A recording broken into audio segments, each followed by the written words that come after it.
Las primeras explosiones iluminaron el cielo de Nueva Zelanda como fuegos artificiales mortíferos.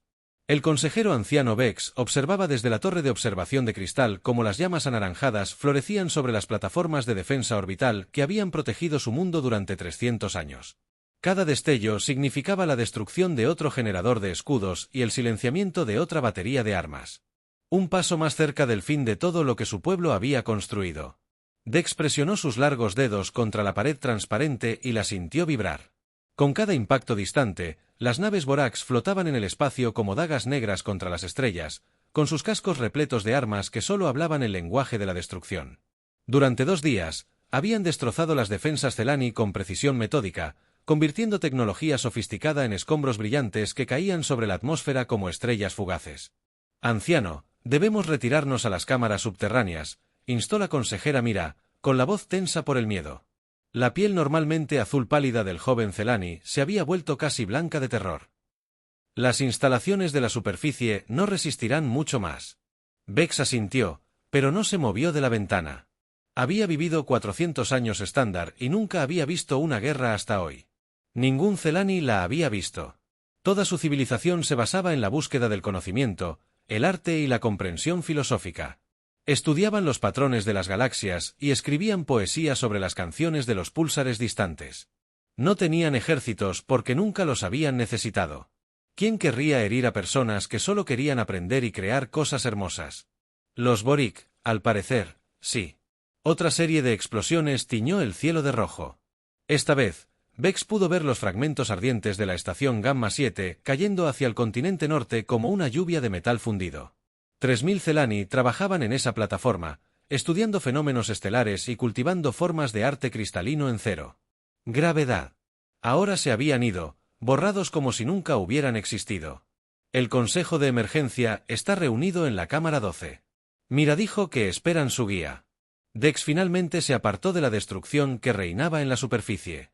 Su gente necesitaba que él fuera fuerte, que encontrara una solución que sus mentes pacíficas no podían imaginar. ¿Pero qué podía decirles? Habían construido sus defensas orbitales para protegerse de los asteroides y la radiación cósmica, no de un enemigo que quería matarlos a todos.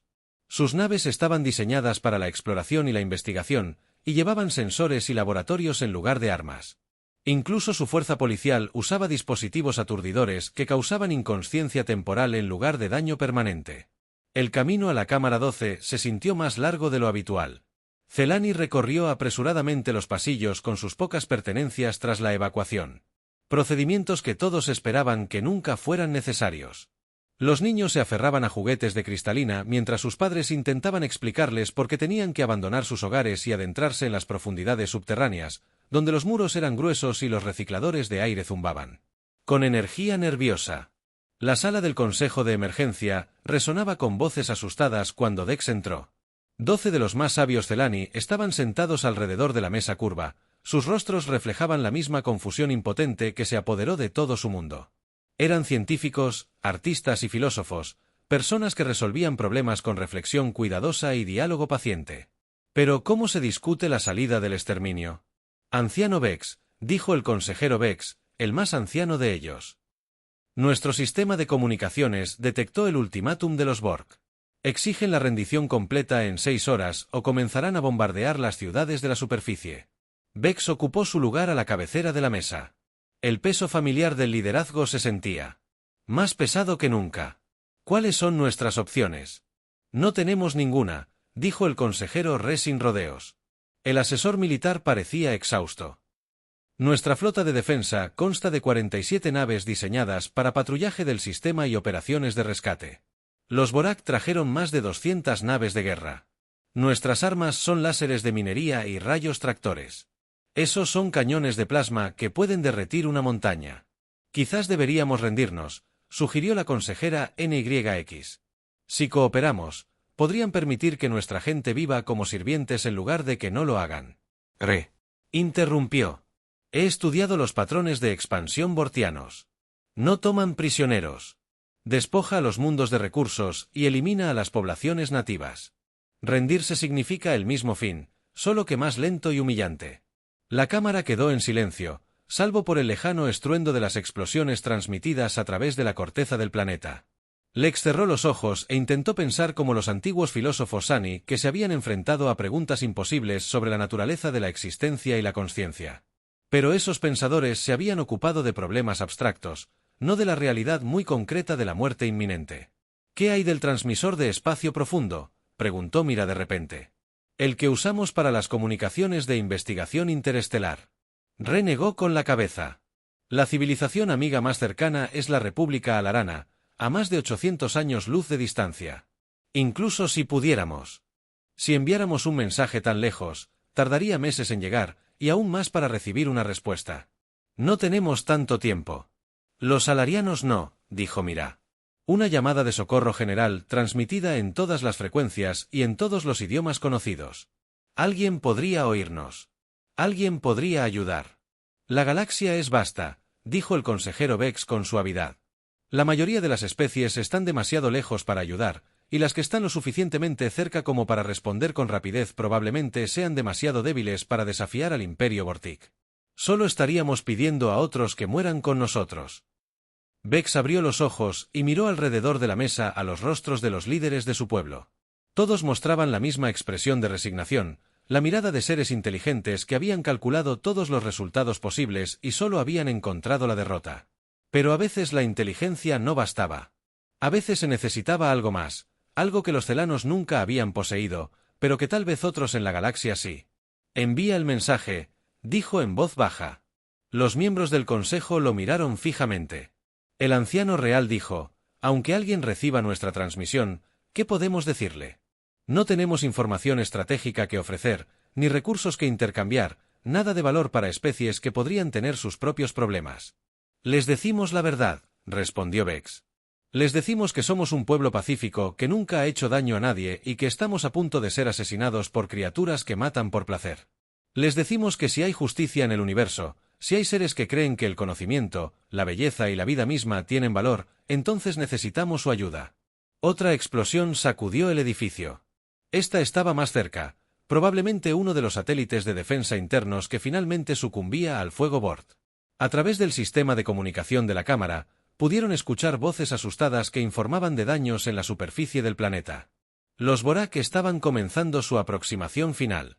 Redacten el mensaje, ordenó Vex. Que sea simple y honesto. Díganle a quien lo reciba que no sabemos luchar, que no tenemos armas dignas de mención, que no tenemos nada que ofrecer excepto nuestra gratitud y nuestra promesa de recordar cualquier muestra de bondad que se nos haya mostrado. Díganles que no queremos morir. La consejera Mea activó su comunicador personal y comenzó a hablar con los técnicos que operaban la matriz espacial profunda. En cuestión de minutos, el transmisor más potente de Kepler 442b estaba repitiendo todos los idiomas y transmisiones conocidos. Una simple súplica de ayuda hacia las estrellas distantes. El mensaje era breve y desesperado. Soy el consejero anciano Vex del pueblo Celani en el planeta que llaman Kepler 442b. Estamos siendo atacados por el Imperio Borg. Somos una especie pacífica sin capacidad militar. Nuestras defensas orbitales han caído y nuestro pueblo se enfrenta a la extinción dentro de las nuestras. Si hay alguna civilización que reciba esta transmisión y que valore la vida y la libertad, les rogamos su ayuda. No tenemos armas, ni soldados, ni forma de defendernos. Por favor, si pueden ayudarnos, les estaremos eternamente agradecidos. No. Deseamos morir. La transmisión se repetía continuamente mientras se extendía por el espacio a la velocidad de la luz. Tardaríamos años en llegar a los sistemas habitados más cercanos, y la mayoría de ellos pertenecen a especies que eran demasiado débiles para ayudar o demasiado temerosas de los Vorak como para arriesgarse a involucrarse. El mensaje probablemente era feudal, pero era la única opción que le quedaba a un pueblo que nunca había aprendido a luchar. Mientras los miembros del Consejo comenzaban a coordinar la evacuación a los refugios subterráneos, ninguno de ellos notó la pequeña luz indicadora en la consola de comunicaciones que mostraba que su mensaje había sido recibido y reconocido por un puesto de escucha en un sistema del que nunca habían oído hablar, un sistema llamado Alma. El capitán Jake Morrison estaba tomando su tercera taza de café cuando la computadora de traducción terminó de procesar el mensaje alienígena. El turno de noche en la estación Luna solía ser tranquilo, solo la monitorización rutinaria de las comunicaciones del espacio profundo y el registro ocasional de las naves mercantes que viajaban entre la Tierra y las colonias exteriores. Nunca ocurría nada durante las horas de descanso, excepto equipo, mantenimiento y papeleo. La computadora emitió un suave pitido y mostró el texto traducido en la pantalla principal de Morrison.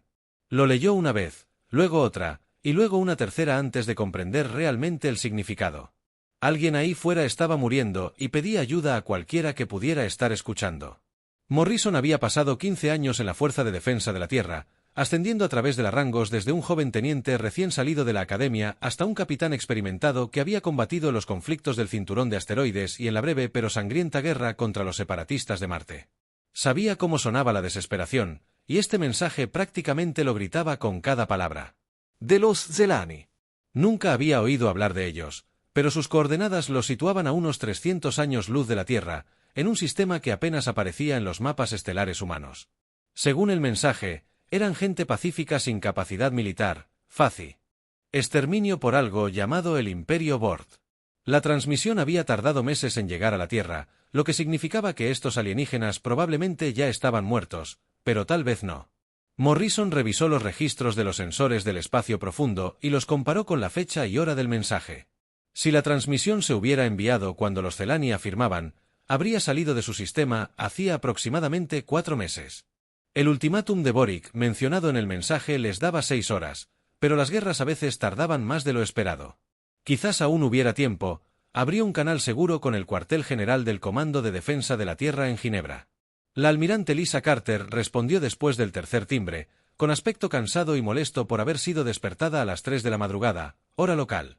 Carter era una veterana de más conflictos de los que la mayoría de la gente podría recordar, una oficial militar de carrera que se había ganado su rango gracias a su competencia y una determinación férrea. Más vale que esto sea importante, Morrison, dijo sin preámbulos. Señora, hemos recibido una señal de socorro de una civilización alienígena. Están siendo atacados por un imperio hostil y solicitan ayuda de cualquiera que pueda ayudarlos. La expresión de Carter cambió de molesta a interesada en un instante. Envíeme la transmisión completa y todos los datos de apoyo. La revisaré y le responderé en 1 hora.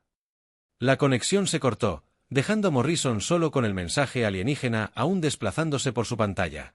Lo leyó de nuevo, notando el tono formal y desesperado, la cuidadosa explicación de que los Zelani no tenían armas ni soldados, la simple súplica de que alguien los ayudara a sobrevivir. Le recordó a las transmisiones de emergencia de naves civiles bajo ataque pirata, solo que esta era una civilización entera pidiendo rescate. 47 minutos después, su comunicador vibró con una llamada entrante de la almirante Carter. Parecía completamente despierta ahora y tenía esa expresión concentrada que indicaba que se estaban tomando decisiones importantes. Morrison, he revisado la transmisión Zelani y la he verificado.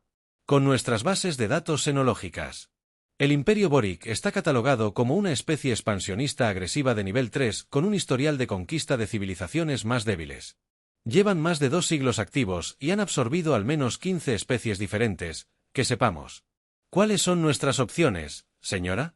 Oficialmente, no tenemos obligaciones con los Zelani ni intereses estratégicos en su sistema. La política de la Tierra respecto a los conflictos interestelares es de estricta neutralidad a menos que los intereses humanos se vean directamente amenazados. Morrison esperó. Había trabajado con Carter lo suficiente como para reconocer cuando ella estaba preparando algo importante. Extraoficialmente, continuó, vamos a ayudarlos. Autorizo la operación Golpe Trueno bajo los protocolos de intervención humanitaria de emergencia. Estamos formando un grupo de trabajo y lo enviaremos al sistema Kepler lo antes posible. ¿Qué tan grande es un grupo de trabajo, señora? Lo suficientemente grande como para que los Bord se arrepientan de atacar a civiles pacíficos. Comuníqueme con el general Kevin Hayes del Comando de la Marina y el comandante Scott Williams de la Flota. Operaciones. Vamos a la guerra. Las siguientes 18 horas transcurrieron en un torbellino de actividad, mientras la maquinaria militar terrestre se ponía a toda marcha. Morrison fue reasignado temporalmente al equipo de planificación de operaciones, trabajando junto a algunos de los oficiales de combate más experimentados del espacio. La sala principal de reuniones del Comando de Defensa bullía en un caos controlado mientras los especialistas en logística calculaban las necesidades de suministro y los analistas tácticos estudiaban toda la información disponible sobre las capacidades militares de Vortak. El general Hayes llegó primero, un hombre compacto de cabello canoso y con la calma que solo se desprende del mando de tropas en combate real. Los marines lo adoraban porque había empezado como soldado raso y ascendido de rango, ganándose sus estrellas por su competencia, en lugar de por la política. Escuchó el mensaje de Celani sin hacer comentarios y luego mostró pantallas holográficas que mostraban las estructuras de la Fuerza de Marines y sus capacidades de despliegue. «Podemos tener 800 marines listos para desplegarse en 72 horas», dijo Hayes. «El primer batallón de asalto orbital está finalizando sus ejercicios de entrenamiento en Europa. Y la tercera compañía de operaciones especiales acaba de completar su rotación en Titán. Ambas unidades están a plena capacidad y equipadas para operaciones prolongadas». El comandante Williams llegó una hora después con la composición preliminar de la flota. El joven oficial naval se había distinguido durante las recientes acciones de patrullaje contra contrabandistas en el sistema exterior, demostrando su capacidad de pensar tácticamente bajo presión. Sus barcos eran de los más nuevos de la flota, equipados con las últimas armas y sistemas defensivos. «Puedo proporcionarles 12 buques», informó Williams. El crucero pesado Manhattan está equipado con los destructores insignia Chicago y Phoenix para tareas de escolta, el portaaviones de asalto Yorktown para el despliegue de los marines y 8 fragatas para la vigilancia y el apoyo. La dotación total de la tripulación es de más de 3.000 personas. «Marines. Almirante». Al Carter estudió la estructura de fuerza que se mostraba en la pantalla principal. Era un compromiso significativo de los recursos militares de la Tierra, que representaba casi una cuarta parte de la flota activa. Cronograma de despliegue: 72 horas para los preparativos finales y las reuniones informativas de la tripulación. Salto al hiperespacio el viernes por la mañana. Llegada al sistema Kepler aproximadamente 12 semanas después. Que se haga realidad. Los 2 días siguientes transformaron la estación Luna en una zona de preparación para la primera misión de rescate interestelar de la humanidad. Llegaron naves de todo el sistema solar, y sus tripulaciones se transfirieron a las naves asignadas a la operación Golpe Trueno. Los marines cargaron su equipo a bordo del Yorktown. Mientras los técnicos realizaban las comprobaciones finales de los sistemas de armas y las computadoras de navegación hiperespacial, Morrison fue asignado como enlace de comunicaciones, responsable de la coordinación entre las distintas naves y de mantener el contacto con la Tierra durante el largo viaje. No era el tipo de asignación que él habría elegido, pero el almirante Carter insistió en que su experiencia con la transmisión Celani original lo hacía valioso para la misión. El coronel Danny Rodríguez informó a sus marines en el hangar principal del Yorktown. El veterano oficial había servido en todos los conflictos importantes de la última década, liderando desde el frente y rescatando a su gente con vida. Sus tropas confiaban plenamente en él y lo escucharon con atención profesional mientras explicaba su misión. «Vamos a ayudar a unos extraterrestres que no pueden ayudarse a sí mismos», dijo Rodríguez con sencillez. «El enemigo tiene superioridad numérica y lleva siglos luchando contra oponentes débiles. Creen saber cómo es la guerra. Les enseñaremos a hacerlo».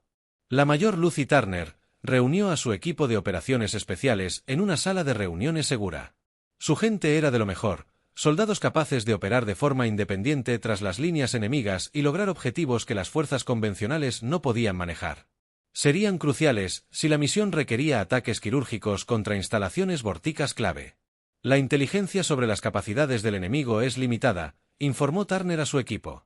«Sabemos que usan armas de energía y escudos, tecnología galáctica estándar. Lo que no saben es que llevamos miles de años luchando en un planeta que intentó matarnos. Están a punto de descubrir por qué eso marca la diferencia». La teniente Amy Foster realizó las comprobaciones finales de su escuadrón de cazas atmosféricos. La joven piloto se había graduado con las mejores calificaciones de su clase en la Academia Naval y nunca había combatido contra fuerzas alienígenas, pero se había entrenado en el pozo gravitatorio de la Tierra, aprendiendo a volar en condiciones que desafiarían a los pilotos de mundos más ligeros. El Dr. Richard Kim cargó sus suministros médicos y equipo xenológico a bordo del Manhattan. Como director médico de la flota y especialista en biología alienígena, sería responsable de atender tanto a las bajas humanas como a cualquier superviviente Celani que pudieran encontrar. Su análisis preliminar de la fisiología Celani sugirió que eran frágiles en comparación con los humanos, lo que explicaba por qué nunca habían desarrollado una cultura guerrera. El viernes por la mañana, el grupo de trabajo se reunió en formación más allá de la órbita de la Luna. 12 naves representaban lo mejor de la tecnología militar humana. Tripulados por veteranos que habían aprendido su oficio en el duro entorno de la Tierra y el igualmente implacable vacío del espacio. Llevaban armas diseñadas para el combate nave-nave. A quemarropa, e infantes de marina entrenados para luchar en cualquier entorno, desde asteroides sin aire hasta atmósferas alienígenas tóxicas. La almirante Carter transmitió las órdenes finales desde su cuartel general en la Tierra. La flota humana abandonó el hiperespacio en el límite del sistema Kepler como fantasmas materializados del vacío. 12 naves se dispusieron en formación de combate mientras sus sensores comenzaban a catalogar la situación táctica que se avecinaba. Lo que encontraron fue peor de lo que nadie esperaba. La almirante Carter se encontraba en el puente del Manhattan y observaba cómo los datos de los sensores fluían por sus pantallas.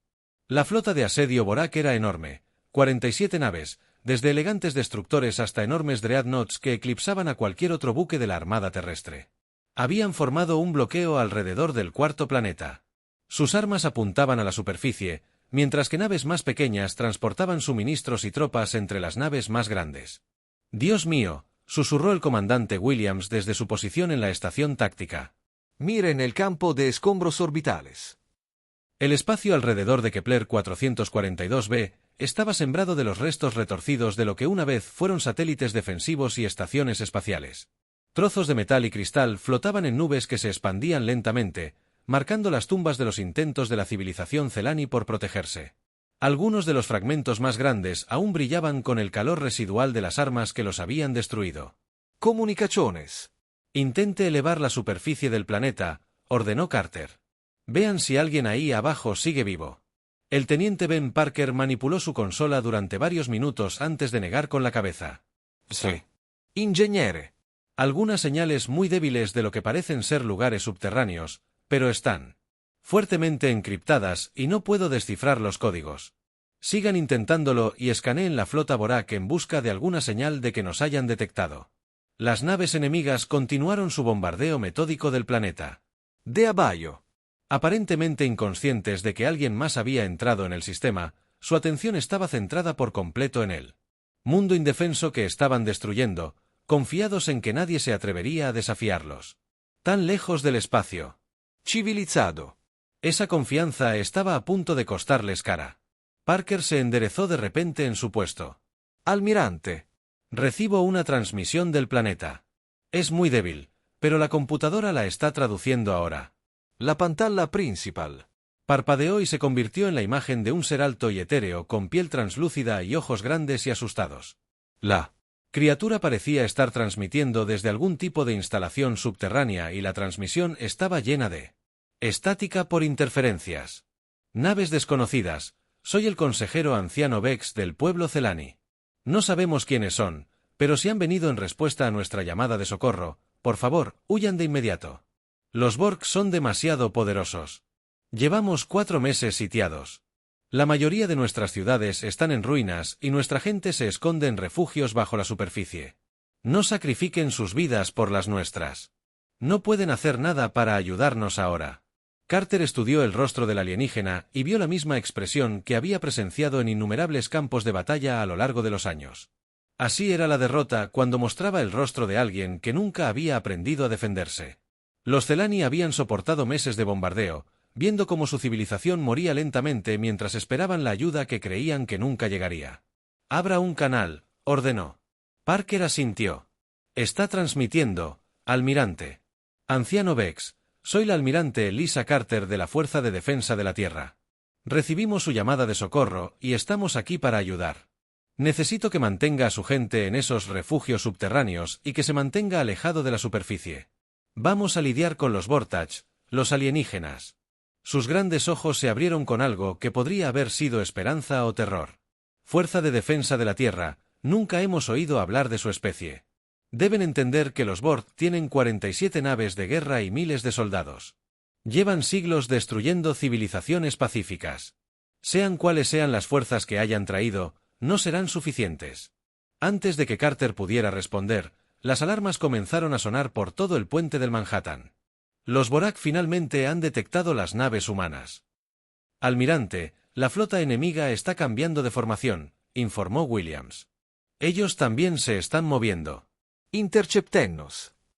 Una nueva voz crepitó en el sistema de comunicación, hablando a través de una traducción universal con el tono arrogante de alguien acostumbrado a victorias fáciles.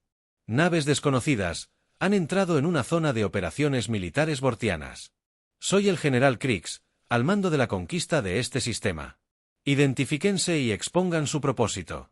Carter observó la pantalla táctica que mostraba que la flota enemiga comenzaba a avanzar hacia ellos. Las naves Borax eran más grandes que las naves humanas y las superaban significativamente en número. Según cualquier cálculo militar razonable, la fuerza de tareas terrestre debería haberse preparado para la retirada. Pero los cálculos razonables no tenían en cuenta la terquedad humana ni la furia de una especie que había pasado miles de años luchando por la supervivencia en un mundo que los quería muertos. General Krix, les habla el almirante Carter. El pueblo Celani está bajo la protección de la Tierra. Tienen exactamente 60 segundos para retirar sus fuerzas de este sistema antes de que les demostremos por qué atacar un protectorado humano es una pésima idea. El silencio que siguió fue roto por la risa de los Bort, transmitida por todas las frecuencias. La voz del general Krix regresó, llena de condescendencia y diversión. Humanos, nosotros tampoco hemos oído hablar de su especie, pero parecen tan insensatos como ignorantes. Traen 12 naves pequeñas contra una flota que ha conquistado docenas de mundos. Ríndanse ahora y los procesaremos como esclavos en lugar de cadáveres. Si continúan con esta absurda postura, añadiremos sus restos al campo de escombros que rodea este planeta inservible. Carter sintió la calma familiar que siempre la invadía antes del inicio del combate. Había escuchado amenazas similares de piratas, separatistas y otros enemigos que habían subestimado la determinación humana. Todos aprendieron la misma lección con el tiempo, aunque la mayoría no sobrevivió. Todas las naves, aquí la almirante Carter, están libres de armas. Enfréntense a voluntad. La comandante Sarah Beck, que había comandado el destructor durante 3 años y nunca antes había luchado contra enemigos alienígenas, entendía los principios del combate naval mejor que la mayoría de los oficiales, que le doblaban la edad. Mientras que la Borak esperaba armas de energía y duelos de escudos a larga distancia, como las especies civilizadas, Beck ordenó a su nave que cerrara distancia y disparó una ráfaga completa de armas. Penetradores éticos a quemarropa. Las balas de tungsteno aceleradas por rieles magnéticos impactaron en el destructor Borak, líder a fracciones significativas de la velocidad de la luz. Los escudos de energía de la nave alienígena, diseñados para desviar rayos de plasma y rayos de partículas, no ofrecían protección contra la materia sólida que se movía a velocidades relativistas. Las balas cinéticas atravesaron el casco del Borak como balas atraviesan el papel, convirtiendo el interior en un infierno de metal sobrecalentado y gases en expansión. La nave alienígena simplemente se desintegró. El general Crick dejó de reír. ¿Qué arma era esa?, preguntó su oficial táctico, escaneando frenéticamente las naves humanas. No detecto cañones de plasma ni matrices de rayos de partículas. ¿Cómo penetraron nuestros escudos? La respuesta llegó en forma de ataques cinéticos coordinados de toda la flota humana. El Manhattan y sus escoltas abrieron fuego con todos los cañones de riel e impulsores de masa que llevaban, enviando nubes de proyectiles hacia la formación Borak a velocidades que hacían imposible la intercepción. 3 naves alienígenas más murieron en los primeros 30 segundos de combate. Los Borak habían librado docenas de guerras contra especies que usaban armas de energía y escudos defensivos, desarrollando tácticas y tecnología específicamente diseñadas para contrarrestar esas amenazas. Pero nunca se habían encontrado con un enemigo que simplemente ignorara los escudos por completo, lanzando trozos de metal con la velocidad suficiente para perforar la realidad misma. «Devuelvan el fuego», ordenó Krix. «Todas las naves, concéntrense en la nave humana líder». Rayos de plasma y partículas salieron disparados de la flota Borak, pintando el espacio con una luz letal mientras convergían en el Manhattan. Carter observó el fuego enemigo. Acérquese y sintió un momento de satisfacción profesional. Los alienígenas estaban haciendo exactamente lo que la doctrina humana esperaba que hicieran. «Maniobras evasivas», ordenó con calma. Cerca del alcance de un cuchillo. El Manhattan y sus escoltas aceleraron directamente hacia la flota enemiga. Sus impactos, que absorbían el blindaje, habrían destruido naves diseñadas para el combate a larga distancia. Las naves humanas estaban construidas como fortalezas voladoras diseñadas para sobrevivir en el brutal entorno del espacio, donde un solo error significaba la muerte para todos a bordo. Sus agujeros eran compuestos en capas que podían absorber un daño tremendo y sus tripulaciones estaban entrenadas para seguir luchando incluso cuando sus naves se desmoronaban a su alrededor. El comandante Williams acercó al Chicago a un crucero Vortic y abrió fuego con todo lo que tenía. Las municiones cinéticas atravesaron el blindaje alienígena mientras los destructores se preparaban para abordar. Los marines se preparaban para abordar. A través de cápsulas de ruptura disparadas a corta distancia. La tripulación bortiana nunca había experimentado un combate entre naves a distancias medidas en metros en lugar de kilómetros, y entraron en pánico cuando los soldados humanos se abrieron paso a través de mamparos con armas que disparaban explosivos químicos en lugar de energía. La teniente Foster lanzó su escuadrón de cazas al caos. Sus pilotos, bailando a través de la batalla en pequeñas naves que se mueven como seres vivos por el espacio. Los Borak también tenían cazas, pero sus pilotos se habían entrenado en la ligera gravedad de su mundo natal y no podían igualar los reflejos de los humanos, que habían aprendido a volar en el aplastante campo gravitacional de la Tierra. Foster volcó su caza y disparó una ráfaga de misiles contra un bombardero bortiano, observando con sombría satisfacción cómo las ojivas químicas superaban las defensas energéticas alienígenas a su alrededor. El espacio entre las flotas se llenó con la luz de las explosiones y los breves destellos de las naves que morían en el vacío. DOT. La DRA. Kim monitoreó la batalla desde el T. La batalla El Caos duró 3 horas, mientras naves humanas atravesaban la flota Bort como tiburones entre peces pequeños. El general Kriegs observó cómo sus fuerzas se desmoronaban desde el puente de su nave insignia e intentó comprender cómo todo había salido tan mal tan rápido. Sus pantallas tácticas mostraban cosas imposibles mientras la pequeña flota humana destruía sistemáticamente naves que deberían haber sido capaces de aplastarlas con facilidad. Señor, el destructor Savage Claw reporta enormes brechas en el casco. Su oficial de comunicaciones informó: dicen que las armas humanas están perforando completamente sus armaduras y escudos como si no existieran. Kriegs estudió las lecturas tácticas y sintió un escalofrío que no tenía nada que ver con los sistemas de soporte vital defectuosos que lo rodeaban. Los humanos usaban armas cinéticas, simples trozos de metal acelerados a velocidades increíbles. Era una tecnología primitiva que las especies civilizadas habían abandonado siglos atrás en favor de sistemas energéticos más elegantes. Pero primitiva o no, era devastadoramente efectiva contra escudos diseñados para detener rayos de plasma y partículas. Ordene a todas las naves que concentren el fuego en la nave insignia humana, ordenó. Concentren todo lo que tenemos en ese crucero. Las naves Borak restantes dirigieron sus armas hacia el Manhattan, enviando rayos de plasma y partículas a toda velocidad por el espacio hacia la nave del almirante Carter. El casco del crucero pesado brilló al rojo vivo bajo el bombardeo. Su blindaje. La ablación se desvanecía en corrientes fundidas mientras las armas alienígenas daban en el blanco. Pero el Manhattan seguía avanzando. Carter se paró en su puente y sintió las placas de la cubierta vibrar bajo sus pies mientras el fuego enemigo golpeaba su nave. Los informes de daños llegaban de todas las secciones, pintando una imagen de una nave que debería haber sido destruida hacía minutos. Pero las naves humanas estaban construidas para soportar el castigo que las naves de mundos más ligeros y su tripulación se había entrenado para este tipo de brutal combate cuerpo a cuerpo. Brecha en el casco de la cubierta 7, informó el comandante Williams. Los equipos de control de daños la están sellando ahora. El conjunto de cañones de riel delantero está desconectado, añadió la teniente Parker. Pero las baterías secundarias siguen operativas. Carter asintió y mantuvo su atención centrada en la pantalla táctica. Los Borak finalmente comenzaban a adaptarse a las tácticas humanas. Concentraban su fuego e intentaban abrumar a las naves individuales en lugar de extender sus ataques a toda la flota. Era una respuesta razonable que podría haber funcionado contra cualquier otro enemigo. Desafortunadamente para ellos, los humanos habían pasado miles de años aprendiendo a luchar mientras todo a su alrededor intentaba matarlos. Todas las naves ejecutan el patrón Delta. Carter ordenó acercarse a la zona de abordaje. La flota humana cambió repentinamente de formación. Naves individuales se separaron del grupo principal y se dirigieron hacia diferentes naves Borak a máxima aceleración. Parecía una carga imprudente que expondría a cada nave al fuego enemigo concentrado, pero en realidad era una maniobra cuidadosamente planeada para aprovechar las ventajas humanas.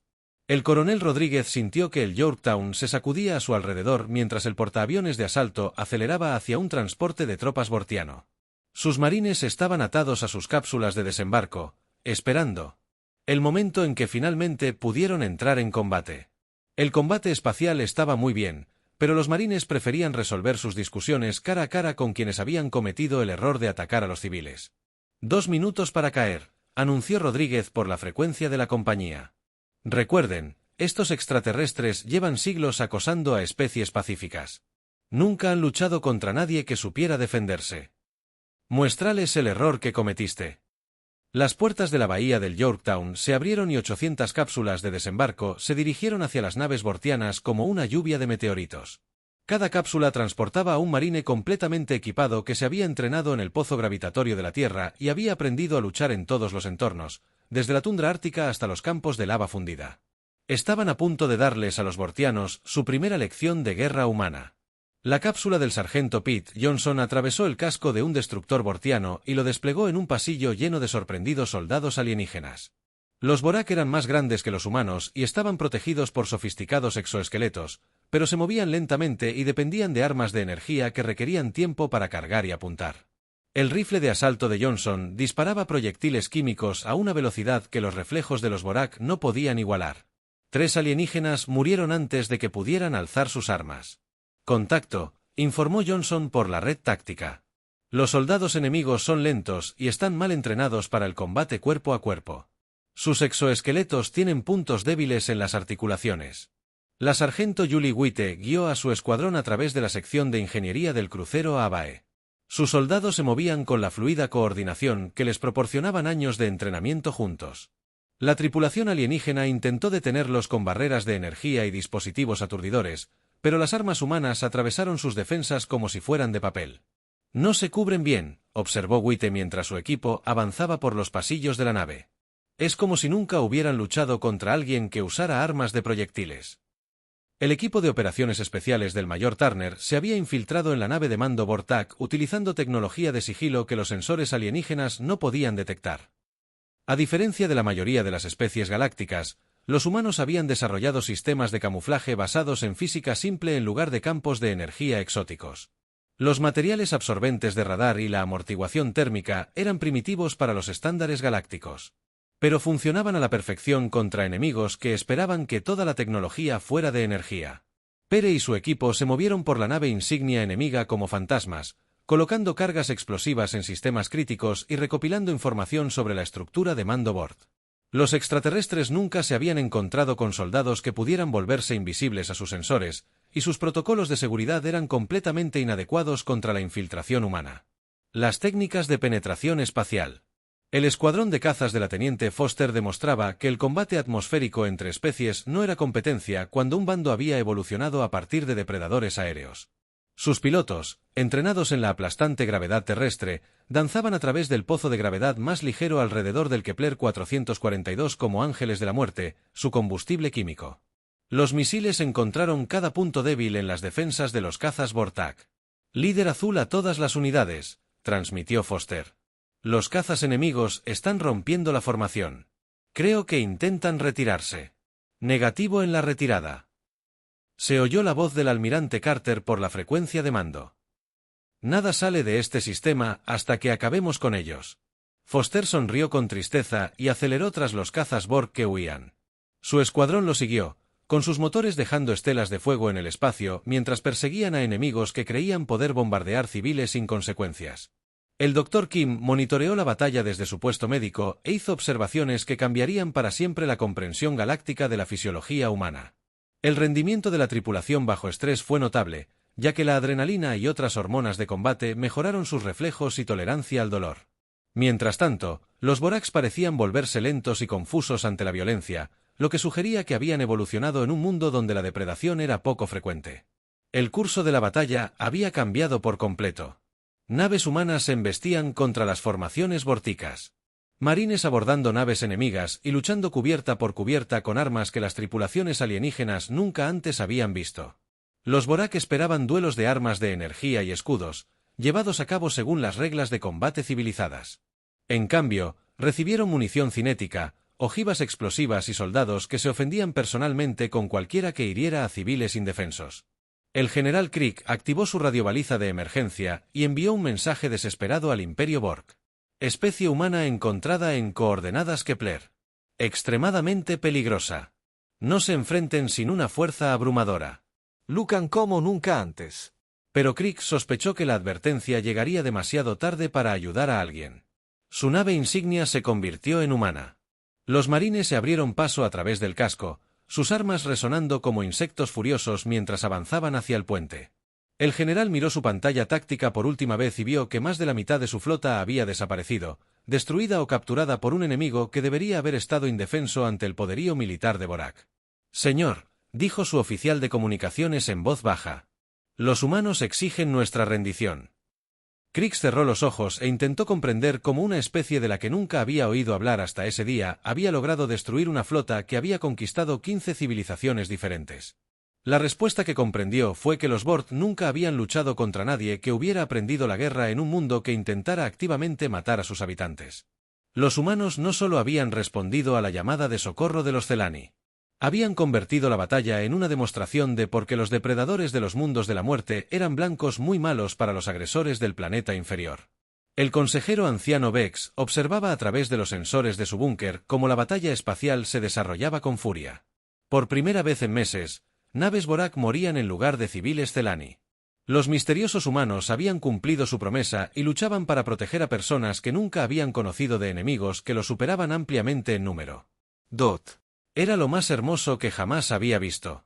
La guerra casi había terminado y, de alguna manera, los buenos estaban ganando. 8 horas después del primer disparo, la última nave Borek se rindió. El general Crick estaba sentado en su puesto de mando, rodeado de marines humanos que habían destrozado su nave insignia como si fuera papel de seda. El exoesqueleto del general alienígena estaba agrietado y supuraba líquido, pero los humanos habían curado sus heridas con profesionalidad antes de tomarlo prisionero. La almirante Carter aceptó la rendición desde el puente del Manhattan mientras los equipos de control de daños reparaban los agujeros en el casco de su nave. El crucero pesado parecía haber pasado por una picadora de carne, pero seguía operativo y todos los sistemas esenciales funcionaban correctamente. Alrededor del campo de batalla, naves humanas aseguraban naves Vortak inutilizadas y rescataban a los supervivientes de los restos de las que habían quedado completamente destruidas. Almirante, recibimos otra transmisión desde la superficie del planeta, informó la teniente Parker. Es el consejero anciano Vex otra vez. La pantalla principal mostraba al líder alienígena, pero su apariencia había cambiado drásticamente desde su primer contacto. El miedo y la desesperación habían desaparecido, reemplazados por algo que parecía una mezcla de asombro e incredulidad. Detrás de él, se veía a otros moviéndose por lo que parecía una instalación subterránea, con movimientos más seguros que antes. Almirante Carter, dijo Vex, con la voz llena de emociones que el software de traducción no pudo captar. Estamos monitoreando la batalla a través de nuestros sensores restantes. La flota Borak parece estar destruida o capturada. ¿De verdad está sucediendo o estamos soñando? Carter sonrió con tristeza. Está sucediendo, Elderex. La amenaza inmediata para tu gente ha sido eliminada. Necesitaremos tiempo para asegurar la zona y asegurarnos de que ninguna fuerza Bort haya escapado. Pero puedes empezar a traer a tu gente de vuelta a la superficie. No lo entendemos, continuó el alienígena. Tu especie lucha como criaturas de nuestras pesadillas más antiguas, pero lo arriesgas todo para proteger a desconocidos que nunca has conocido. ¿Cómo es posible? ¿De dónde venimos? Respondió Er. Todo evoluciona para sobrevivir, pero lo que más sobrevive es lo que se cuida entre sí. El coronel Rodríguez supervisó el establecimiento de perímetros de seguridad alrededor de las principales ciudades Celani mientras sus marines emergían de las naves Vortak capturadas. Los soldados alienígenas con los que habían luchado eran más grandes y fuertes que los humanos, pero nunca habían aprendido a luchar contra oponentes que usaban tácticas desarrolladas en un mundo donde todo intentaba matarlos. Los Borak esperaban una guerra civilizada, llevada a cabo según las convenciones galácticas, y los marines humanos les habían dado algo completamente diferente. Señor, informó el sargento Johnson, los prisioneros vorticos piden hablar con nuestros comandantes. Quieren negociar algún tipo de intercambio de prisioneros o un rescate. Rodríguez se quitó el casco y contempló el paisaje alienígena donde los civiles Celani comenzaban a emerger de sus refugios subterráneos. Dígales que no negociamos con quienes bombardean civiles por diversión. Pueden discutir su situación con los núcleos diplomáticos de la Tierra después de que los llevemos a casa. Las secuelas de la batalla trajeron revelaciones que cambiarían la política galáctica para siempre.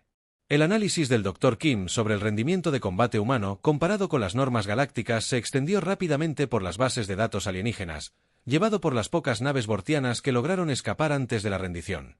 Resultó que la humanidad era el producto de lo que los xenobiólogos clasificaron como un mundo mortal de clase 12, un planeta tan violentamente hostil que la supervivencia requería convertirse en un superdepredador. El mayor Turner estableció la primera embajada humana en las ruinas del distrito gubernamental de la Nueva Celani, una instalación temporal que serviría de base para las relaciones continuas entre la Tierra y el pueblo Celani. El intercambio cultural resultante beneficiaría a ambas especies de maneras que ninguna podría haber imaginado. Su gente ha perdido mucho, le dijo Turner al anciano mientras caminaban por la ciudad dañada. Pero han preservado su conocimiento y su cultura. Eso es lo que más importa. Dex señaló las agujas rotas y las formaciones de cristal destrozadas que una vez fueron maravillas arquitectónicas. Construimos todo esto durante siglos de desarrollo pacífico. Los Vorak lo destruyeron en semanas. Los edificios se pueden reconstruir, Turner, respondió. El conocimiento y la gente son lo que no se puede reemplazar. Aún tienes ambos. Los Celani comenzaron a compartir su avanzada física teórica con científicos humanos. Mientras que la Tierra proporcionó algo que la galaxia nunca había visto antes, una fuerza militar que luchaba no por conquista ni lucro, sino para proteger a aquellos que no podían protegerse a sí mismos. El intercambio de información se aceleró. El desarrollo tecnológico para ambas especies sentó las bases para una alianza que transformaría la región galáctica local.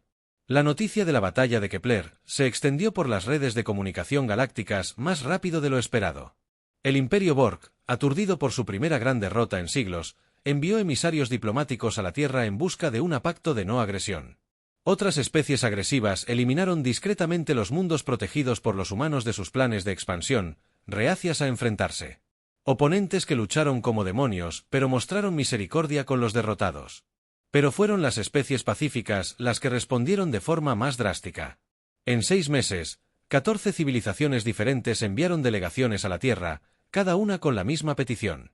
Tratados de protección con los habitantes de los mundos de la muerte que habían respondido a un llamado de ayuda de extraños. La galaxia, al parecer, estaba llena de pueblos pacíficos que vivían con el temor constante de imperios depredadores, y la humanidad representaba algo que creían imposible. Protectores que no podían ser intimidados ni comprados. El capitán Morrison, ascendido a almirante tras la batalla, se dirigió a la Asamblea General de las Naciones Unidas sobre el nuevo papel de la humanidad en los asuntos galácticos.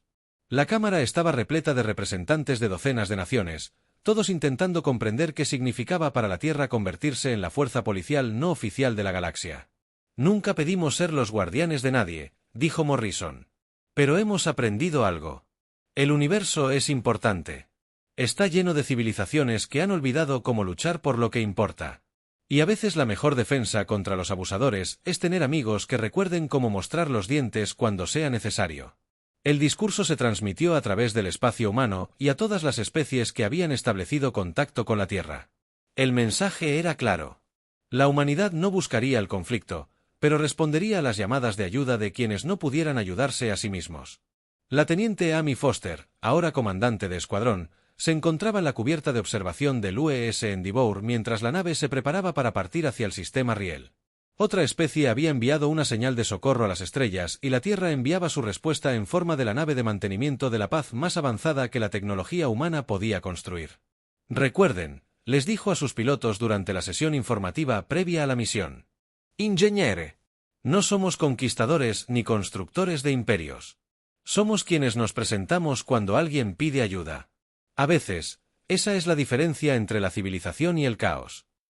Los motores del Endeavour se encendieron, impulsando la nave hacia el hiperespacio y otra misión para proteger a los inocentes de quienes quisieran hacerles daño.